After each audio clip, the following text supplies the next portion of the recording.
Chapter 14. Come in and know me better, Mouse. Ingrid's friend was a tawny owl named Hilda Klappenflugel, who had set up home for a few days in a large Christmas tree in the centre of the market square. She was wearing a rather extraordinary looking hat she had fashioned from a dropped Christmas decoration.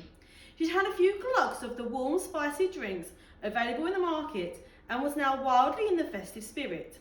She was also, Winston was delighted to discover, absolutely not the sort of owl who would nibble on mice.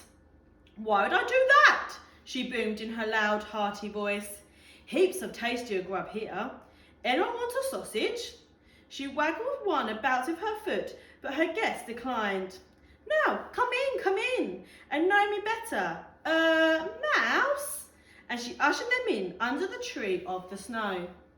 Ingrid explained that although Hilda travelled a lot, she always stopped by the library to pick up a good read and to have a natter with the night librarian whenever she was in town.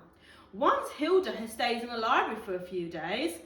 "Absolutely filthy weather it was," said Hilda. "But dear Ingrid here instead, I stay with her, so she made me a bed on one of the shelves in the orphanology department. Can't remember the last time I was so snug. And I read simply piles of books, didn't I, Inge? There was that fantastic one about..." But before she could start reminiscing, Ingrid interrupted her friend to introduce Winston and Hines and told the owl a little about Winston's quest. Hilda listened and then peered intently at Winston with her large yellow eyes. She said, "You're the adventurous mouse. I'd heard chatter about a mouse scampering all over the place on some sort of quest.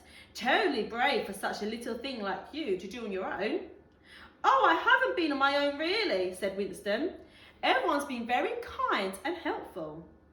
"And that is why we are here," said Ingrid. "We think you might be able to help Winston and his very curious mystery." At the word mystery, Hilda dropped the mince pie she was about to gulp down and fluffed her feathers up excitedly. "Mystery!" she cried. "Oh, I simply adore mysteries. Do you remember that mystery book you loaned me, Inge?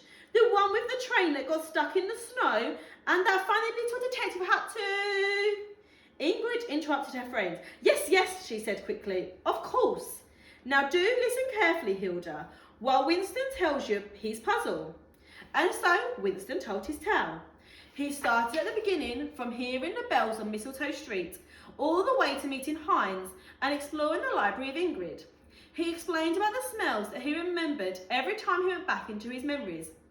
The peppermint and the dry, rustly paper scents and the smell of cooking, and how in the market there was that fantastically similar but not quite right whiff. Then, of course, there was the lullaby. With Hines' encouragement, Winston closed his eyes and sang the strange words again. Every time he sang them, he felt as if there was a ribbon tied around him that was connecting him to his mum. She felt closer now. Hilda listened carefully. "Do you recognise my mum's language?" asked Winston. "It sounds similar to the one at the ginger snap stall." "Most interesting," said Hilda thoughtfully. "That Swedish you heard. It does sound rather like your lullaby, but it isn't quite right, is it?" Winston shook his head. "I must think about this," said Hilda, and she closed her eyes. She closed her eyes for a long time, so long, in fact, that everyone thought she might have gone to sleep. Eventually, Ingrid prodded her. "Well," she said, "what do you think?" Hilda jumped, yelled, "Schnitzel!"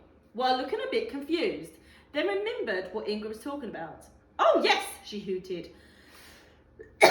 "Our mystery. Well, my thinking is that young Winston here is definitely from somewhere up north. Sweden? Norway, perhaps? The only thing for it is to go and do some detective work. Someone up there will know." Winston's heart started to drum fast. "How can I get to Swindon?" he asked, his mind whirring. He counted on his paw to work out what day it was. Christmas Eve would soon be here, and whatever happened, he had to get home for Christmas. Poor Oliver had been missing him, and he couldn't break his promise. Time was running out. There must be a way to travel to Sweden quickly. Luckily, Hilda came to the rescue. "I will take you," she said grandly. You will, said Winston, all goggly with amazement. You mean we'll fly? Hilda nodded.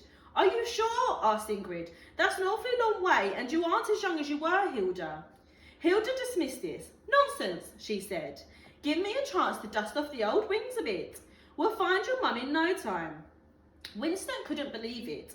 The last time he tried flying, he'd had that unfortunate incident involving a toy plane and a blizzard. But he could be just hours away from finding his mum. He knew he'd have to risk it. He nodded, said, let's go, and he and Hilda started to get ready. Then Winston had a thought. Wait, he said. What about you, Hines? Where will you go? Winston didn't want his friend going back to that cold corner of the train station behind the bins.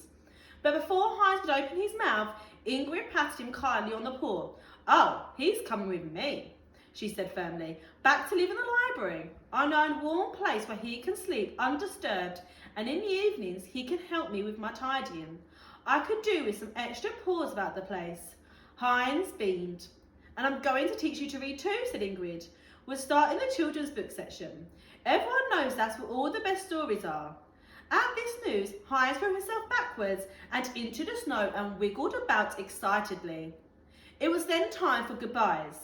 Winston hugged his new friends and promised to write to them when he got back to Mistletoe Street.